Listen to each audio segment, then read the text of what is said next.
Bienvenue dans cette courte vidéo destinée à présenter le nouveau système de pré-triage à Genève. Alors, quand est-ce qu'on pré-trie et quand est-ce qu'on trie? L'idée, c'est de le faire le plus souvent possible. Dès qu'on a 3 patients ou plus lors du même accident, on devrait commencer à utiliser les nouvelles fiches et à se positionner en tant que leader ou pré-trieur. Donc sortir les gilets quand on sort de l'ambulance et travailler sur un mode multi-patient. Pourquoi 3 patients ou plus? Eh bien parce qu'à partir de 3 patients, on excède le nombre d'ambulanciers présents sur site dans un seul véhicule et on nécessite de répartir les ressources. L'idée aussi, à part d'organiser au mieux la scène, c'est de pratiquer le plus possible avec ces fiches, avec ce système, pour, le cas échéant, être prêt quand on en a vraiment besoin sur un événement multi-patient. Prenons cet exemple-là, un carambolage, un accident impliquant une voiture, un vélo et des rochers. Très rapidement, les pompiers qui sont ici sortent les éventuels patients qui n'auraient pas pu sortir tout seuls.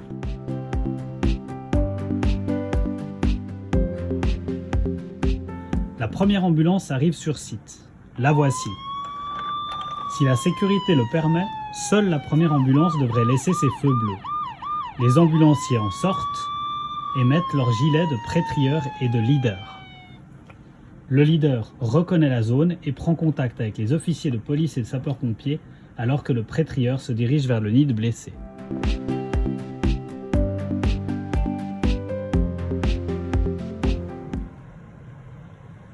Le nouveau système d'acheminement des patients rassemble, lui, plusieurs éléments. Tout d'abord, on a un bracelet, le bracelet d'acheminement des patients. Son petit nom, c'est le BAP. Il est destiné à être utilisé en théorie sur toutes les personnes impliquées dans l'événement, qu'elles soient blessées ou non. À Genève, sauf cas particulier transmis par les personnes en charge de la conduite sanitaire, on ne met pas de bracelet d'acheminement de patients aux personnes non blessées. Toutes les personnes blessées reçoivent un bracelet et une fiche. Afin de faciliter l'usage du kit le moment venu, le mieux, c'est de le préparer à l'avance. On prend une fiche, une lanière et un bracelet. On croche la lanière dans le trou de la fiche et dans celui du bracelet. On plie ensuite la fiche en 2 et on fait 2 tours avec la lanière, comme indiqué ici. On forme des paquets de 10, tenus éventuellement par un élastique, et on peut placer le tout dans les gilets.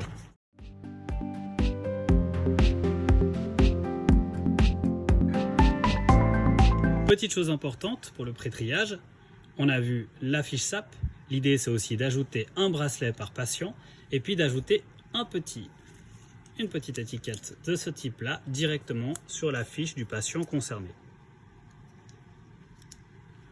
L'autre petite étiquette peut servir ensuite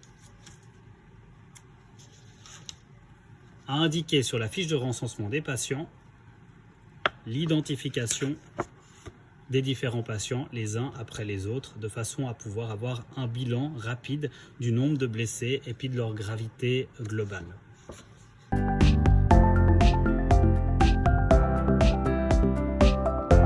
Pour rappel, l'objectif du pré-triage, c'est pas le même que celui du triage. Pourquoi est-ce qu'on fait un pré-triage et un triage? Eh bien, le pré-triage permet de tamiser rapidement le nombre de patients qui sont présents sur le site d'une intervention et de trouver les plus urgents de façon à prioriser les relevages et les premières prises en charge.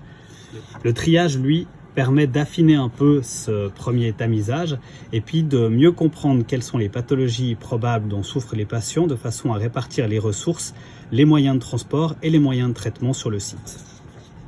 Auparavant, on utilisait ce moyen de pré-triage classique avec l'ancienne fiche SAP, algorithme développé par le CHUV chez nos collègues vaudois qui s'est rapidement imposé sur l'ensemble de la Suisse romande et puis qui permettait en quelques évaluations rapides inspirées du SALT ou du START, un système de pré-triage utilisé par nos collègues anglo-saxons, de définir si le patient était urgent ou non.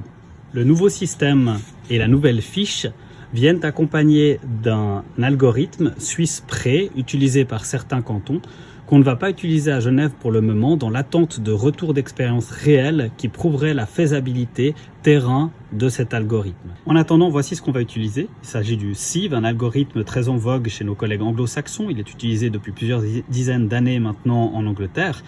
et permet de trouver rapidement qui nécessite un transport ou un traitement immédiat. Autrement dit, identifier les rouges le plus vite possible, sachant qu'on utilise aussi un système multicolore et puis que le sieve permet de catégoriser rapidement un patient selon la couleur probable.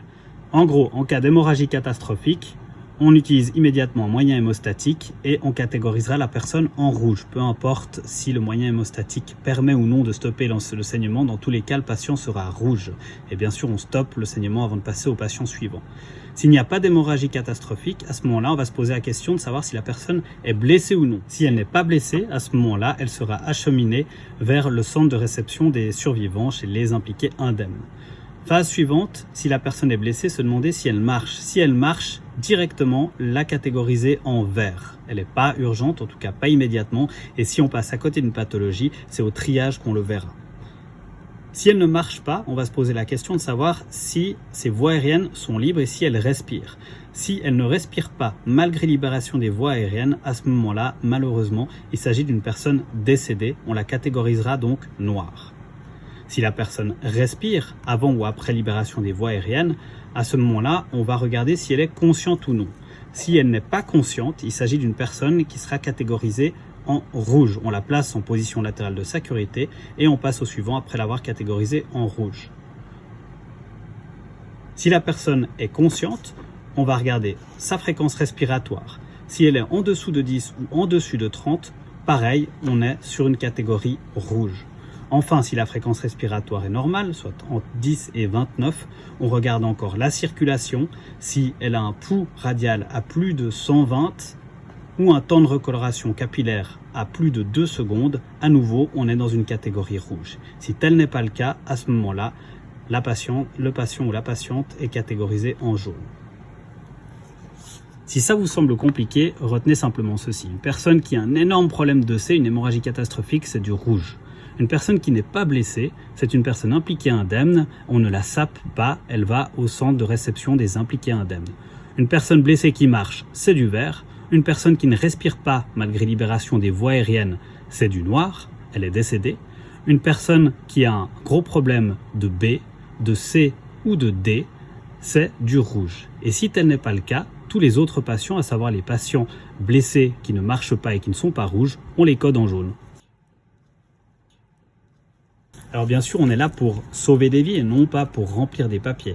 Donc pré-trier, c'est bien. Sauver des vies, c'est-à-dire faire si nécessaire des gestes salvateurs, c'est encore mieux. Raison pour laquelle le pré-triage peut s'accompagner de certains gestes extrêmement urgents.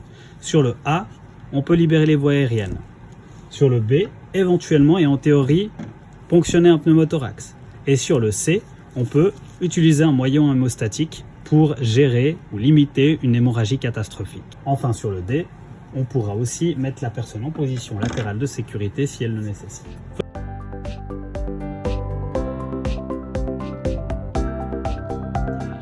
Le pré-trieur s'approche de la première patiente. Pour rappel, on va pré-trier d'abord des personnes qui sont couchées, qui ne marchent pas.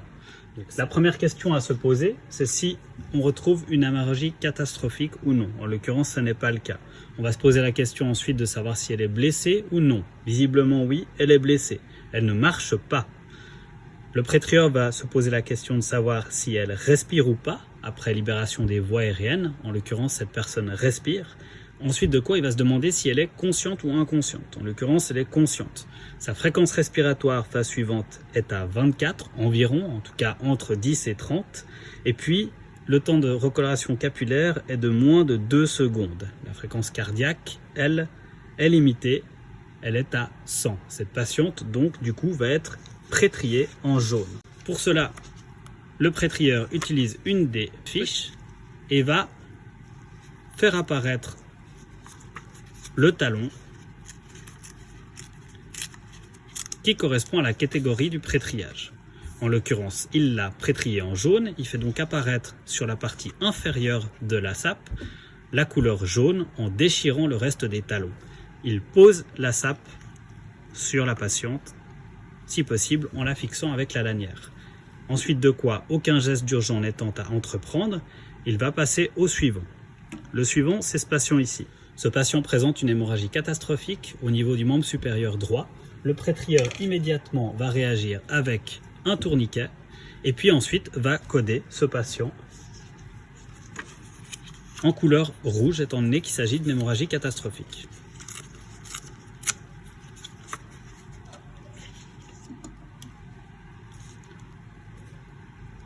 En allant vers le patient suivant, toujours en priorisant les patients couchés, le pré-trieur se rend compte qu'il s'agit d'une personne qui n'a pas d'hémorragie catastrophique, elle paraît blessée, elle ne marche pas non plus, et puis elle ne respire pas. Elle ne semble pas avoir les voies aériennes libres. Le pré-trieur va donc libérer ses voies aériennes et puis vérifier sa respiration. En l'occurrence, sa respiration n'est pas présente malgré la libération des voies aériennes, ce qui va nécessiter du coup une catégorisation en noir. Cette patiente est considérée comme décédée.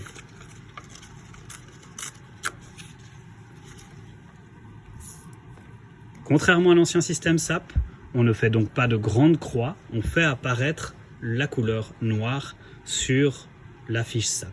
Rappel, c'est toujours la couleur la plus basse de la fiche qui fait foi. Patient suivant, on a cette fois-ci une personne qui n'a pas d'hémorragie catastrophique, qui paraît blessée, qui ne marche pas non plus. Elle semble avoir les voies aériennes libres, elle respire. Par contre, elle est inconsciente de façon claire. Dans ce cas, le pré-trieur va la catégoriser en rouge, la mettre en position latérale de sécurité. Enfin, encore un patient qui ne marche pas et qui est par terre. Ce patient n'a pas d'hémorragie catastrophique, il paraît blessé, il ne marche pas, il a une respiration spontanée, pas besoin de libérer ses voies aériennes, il est conscient. Par contre, il respire mal, il a une fréquence respiratoire très élevée, difficile de la quantifier rapidement, difficile de faire quelque chose de plus. Pour le pré-trieur, pas besoin de ponctionner un pneumothorax éventuel parce qu'il a un doute ou parce qu'il ne pense pas qu'un pneumothorax sous tension est présent. Dans tous les cas, le patient va être immédiatement catégorisé en rouge étant donné son gros problème de B.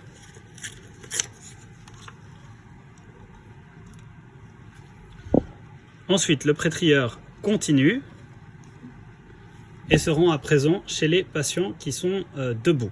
En l'occurrence, ce premier patient debout présente pas d'hémorragie catastrophique et puis en l'interrogeant, en fait, il n'est pas blessé. Donc ce patient ne devrait même pas être évalué par le pré-trieur, il devrait être acheminé rapidement vers le centre de réception des impliqués. Il en va de même pour cette patiente qui ne présente pas d'hémorragie catastrophique, qui n'est pas blessée et qui sera donc acheminée au centre de réception des impliqués. Le dernier patient qui se trouve ici, en l'occurrence, n'a pas d'hémorragie catastrophique.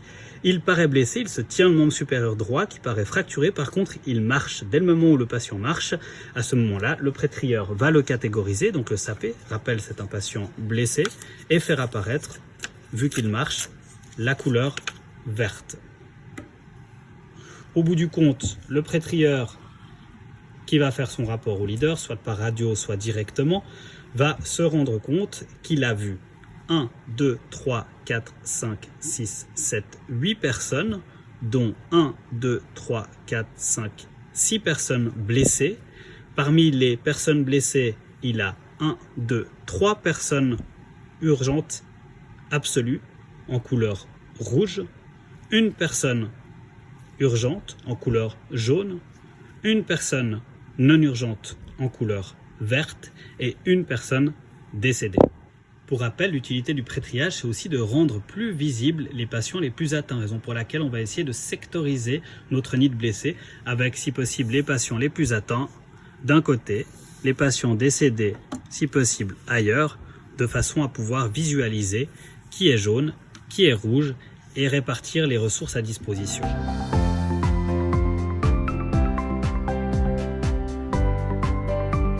Après le pré-triage, vient l'étape du triage. Elle est nécessaire pour affiner ce processus, parfois rattraper des situations qui étaient quand même très urgentes, même si on ne les a pas vues au pré-triage, ou bien pour mieux prioriser les ressources à disposition, afin de prioriser les traitements et les transports. L'équipage que vous avez là est en charge du triage, ça a été décidé, et l'ambulancier leader les met en contact avec le ou les pré-trieurs. L'idée, c'est que les trieurs commencent bien sûr par les catégories les plus urgentes, en l'occurrence les rouges.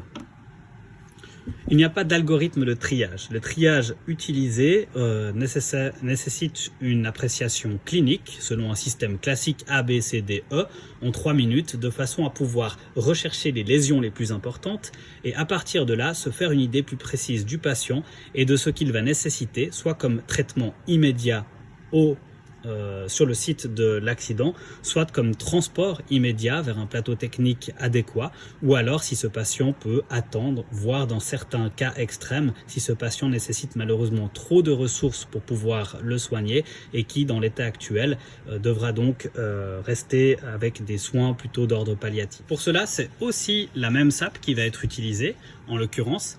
Par contre, c'est plutôt la partie supérieure qu'on va utiliser.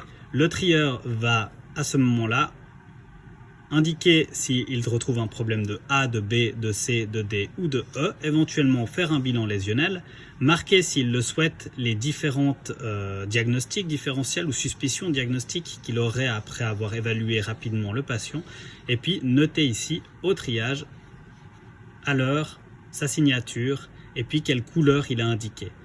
Le trieur va donc être capable d'ajouter ou de définir une autre couleur que celle qui a été définie au pré-triage. Pour cela, rien de plus simple.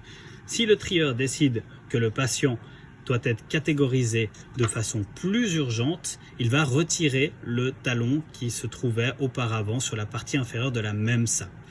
Prenons par exemple ce patient-là. Après évaluation, ce patient-là qui se tient le membre supérieur droit semble aussi avoir une douleur thoracique ou bien une douleur abdominale importante.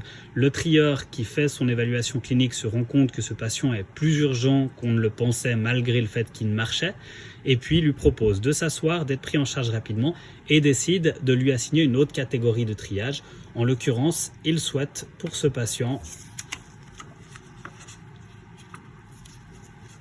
un transport urgent, mais pas prioritaire, pour une évaluation hospitalière. Il va donc retirer le talon vert qui était juste en dessous de la SAP pour faire apparaître la couleur qui devient la couleur juste de ce patient à l'heure actuelle, c'est-à-dire le jaune. À l'inverse, si ce patient rouge, pré-trié rouge, on se rend compte au triage qu'en fait il est pas si mal et que finalement les choses vont bien, à ce moment-là, le trieur peut décider de diminuer l'intensité, la gravité clinique indiquée par la fiche SAP. Pour cela, alors il ne va pas rajouter bien sûr des bandes, ce qu'il va faire c'est arracher toutes les bandes de la première fiche SAP, y compris la noire,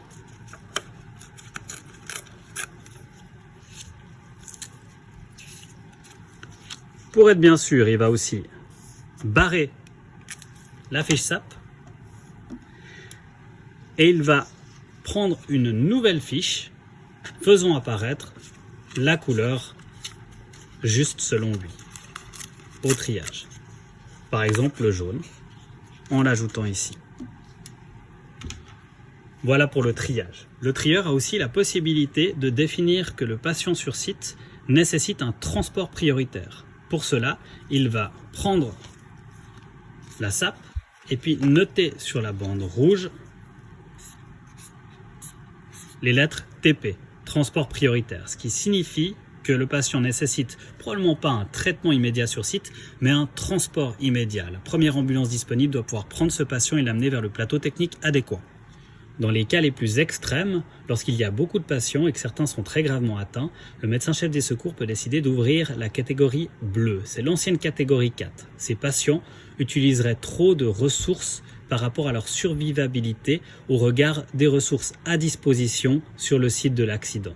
Raison pour laquelle on va s'orienter vers des soins palliatifs, des soins de support. Ça ne veut pas dire que ces patients sont abandonnés, mais on sera moins invasif sur la prise en charge.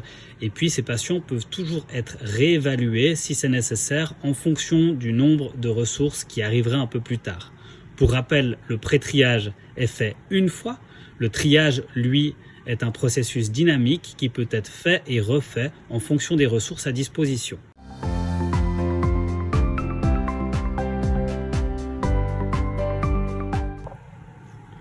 Que faire de la SAP lors de l'évacuation?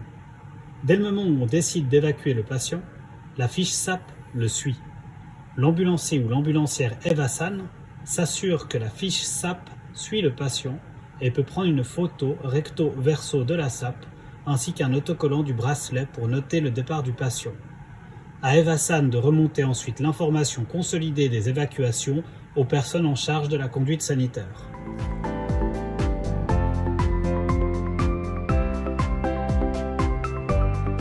Donc voilà, conclusion, on passe d'un système de pré-triage binaire à un système à plusieurs couleurs. C'est avantageux parce qu'on se rapproche des normes internationales. Il y a aussi des risques, bien sûr, notamment le fait de trop complexifier le système. Raison pour laquelle on utilise un algorithme qui, pour l'instant, a été passablement utilisé du côté de nos collègues anglais, avec pas mal de succès. L'idée, s'il vous semble trop complexe, pour rappel, c'est de faire au plus simple. Le patient a une hémorragie catastrophique, il est rouge. Le patient n'est pas blessé, à ce moment-là, il n'a pas à être sapé, il va chez les impliqués indemnes. Le patient est blessé et il marche, dans ce cas, il est vert. Le patient est blessé, ne marche pas, on s'attarde sur sa respiration. S'il ne respire pas malgré libération des voies aériennes, eh bien il est mort, on le met en noir. Si le patient a un gros problème de B, un gros problème de C ou un gros problème de D, il est rouge. Et dans toutes les autres situations, on va le mettre en jaune. Enfin, petite critique du système. Ces systèmes de pré-triage et de triage sont bien, ils résistent habituellement difficilement à la charge cognitive intense qu'on peut vivre quand on est confronté à une situation aussi extrême. Raison pour laquelle il ne faut pas hésiter à faire au plus simple, au sens le plus logique. Souvenez-vous que le pré-triage, son objectif c'est de trouver les rouges d'abord et que les rouges sont ceux qui ont un gros problème de A, de B, de C ou de D, mais qui respirent quand même. Voilà, j'espère que cette vidéo vous a aidé. On est toujours à disposition pour répondre aux questions et des questions il y en aura certainement. Et puis on vous souhaite bonne chance pour la prochaine situation.